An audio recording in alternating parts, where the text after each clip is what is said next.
आधी कुंकाच्या ताटात बुक्क्याची पुडी, देवराम पाटलांचं नाव घेते मनी मंगळसूत्राची जोडी.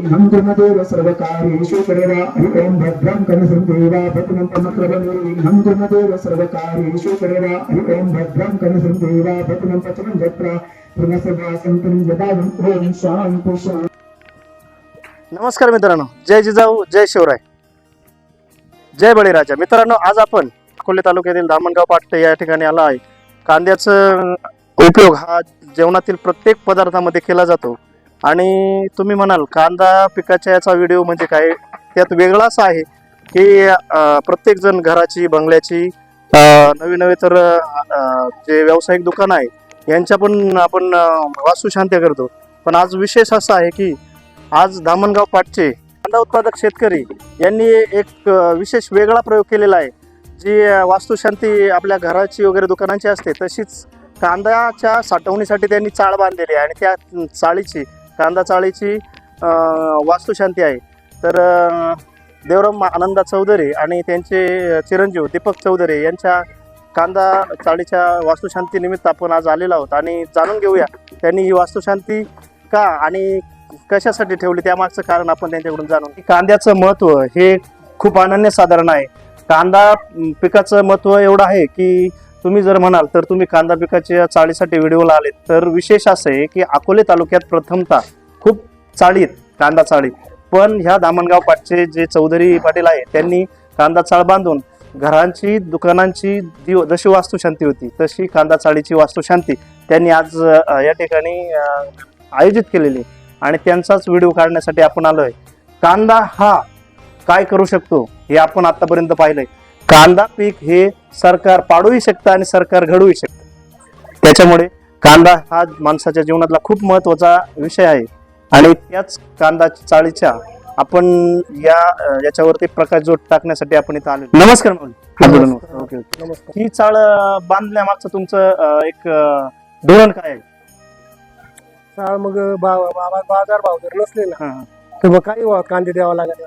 आम्ही सुरुवातीला जुनी चाळ बांध लाकडी तिच्यामध्ये 500 गोणी राहायची. त्या 500 गोणीचे 10 लाखापर्यंत पैसे. कांदा पिकवता येतो पण तो पण ठेवता आला येत नाही ना चाळ नसल्यानंतर. म्हणजे शेतकऱ्याचा हाच प्रॉब्लेम आहे, कोणताही माल पिकवता येत आणि विकायचा प्रॉब्लेम आला की सगळ्यांचा द्यावा लागतो. सगळ्यांचा बंच मार्केटमध्ये विकायला आला तर बाजार 6 रुपये किलो द्यावा लागतो. त्याच्यामुळे तुम्ही या कांदा या चाळीचं अंतर किती?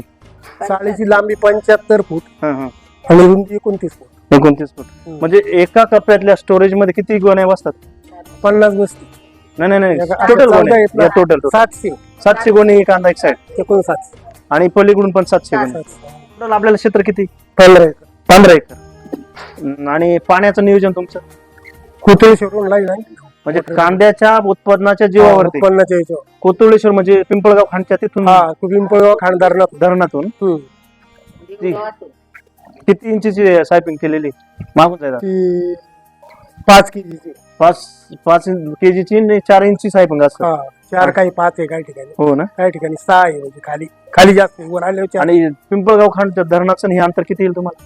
कुठल्या 2-3 किलोमीटर आहे. 3 किलोमीटरवरती अंतर आहे. 3 किलोमीटर एवढं 1 किलोमीटर आहे. 3 लय मोठी जात. आणि भविष्यात तुम्हाला कांदा वाढवायचा आहे, कांदा उत्पादन वाढवायचं एवढा स्टोरेजला बनवलं म्हटलं. कांदा उत्पन्न वाढत.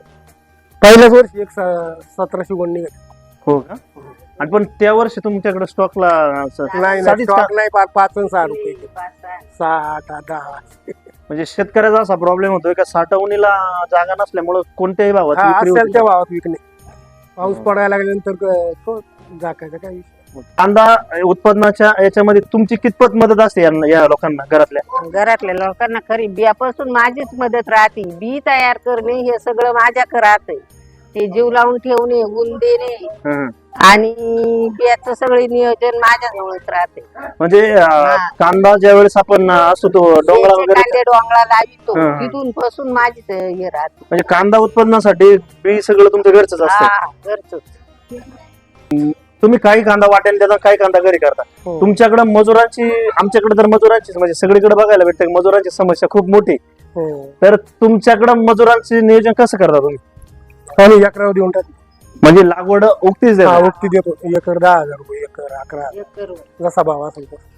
पण मजुरांची सगळ्याच ठिकाणी समस्या आहे का? हा हे समस्या मजूर आहे, तुमच्याकडे मजूर मिळतात. मिळतात ना? नेहमीच कॉन्टॅक्ट असल्यामुळे मजूर मिळतात. मजूर भविष्यामध्ये कांदा लागवड अजून वाढवण्याची इच्छा आहे का? हा मग कांदा लागून वाढते. क्षेत्र बाकीचं पण हा. कांदा लागवडीसाठी वाढवायचं. हा. दीपक भाऊ, मला एक सांगा की तुमच्या वडिलांच्या म्हणण्यानुसार ह्या तुमच्या कांद्याच्या बियाण्याचं नियोजन तुमचं घरचंच आहे, तर किती वर्षापासून हे कसं आहे? हे बियाण्याला 15-20 वर्षापासून आम्ही वतूरवरून बियाणं आणलं होतं. ओतूरवरून? हो, हा. 15-20 वर्षापूर्वी. हा, हा. त्याच्यात काही बदल केले नाही. आणि तेच तुम्ही टिकून धरले, हो, तेच टिकून राहते. म्हणजे वडिलांनी जे संगोपित केलेलं बियाणं आहे तेच हो. आतापर्यंत हो. टिकून धरलं. त्याला क्वालिटी वगैरे एक नंबर, क्वालिटी डबल, हो, डबल बत्तीचा कांदा आहे. डबल पद्धतीचं कांदा आहे. ताई मला एक सांगा, जी कांदा चाळ उभी करायची ती संकल्पना तुमची कशी होती आणि त्याच्याबद्दल तुमच्या घरातला विचार कसा झाला?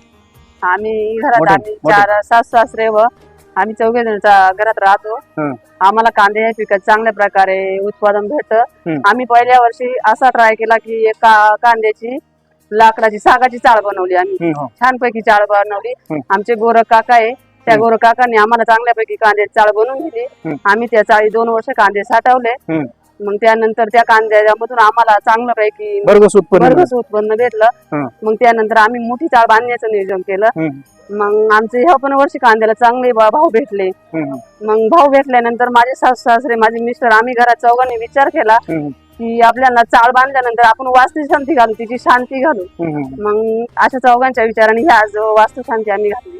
म्हणजे माझ्या माहितीनुसार घर आणि बंगला दुकान वगैरे यांच्या वास्तुशांती होत्या, पण कांदा चाळीची वास्तुशांती प्रथमतः तुमच्या कुटुंबाकडूनच हो, सगळं आम्ही अनुभवायला मिळते. 4 चांगल्या प्रकारे नियोजन केलं. लोकांच्या फेरण्या चालू झाल्या, पण आम्ही म्हटलं नाही नाही, आधी कांदा चाळीची वास्तुशांती घालायची, मग शेतीची पेरणी करायची.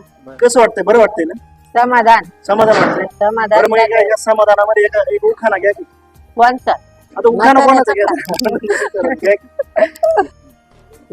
जिन जिन जिन्यात बसले विण्यात, काळी तुळे अंगात, गुलाल बांगात, नेसले पितांबर, गेले कचेरीच्या दारी, उघडली खोली, खोलीत होते हांडे हांडे वांडे, 6 कांड्या होती परात, परातीत होता भात, भातावर होतं तूप, तुपासारखं रूप, चंद्रभागेला पडला वेडा, चंद्रभागेच्या काय काय परवी, रुखत गेला पाटलाच्या घरी, पाटील म्हणतो नाव घे पुरी, नाव काय सुखाचं, हळदी कुंकाच्या ताटात बुक्याची पुडी, देवराम पाटलांचं नाव घेते, मणी मंगळसूत्राची जोडवी. आता ताई तुम्ही नारळाच्या झाडावर अमृताचा झाडा, दीपक रावांचं नाव घेते, मंगळसूत्रातला हिरा. ओके, धन्यवाद.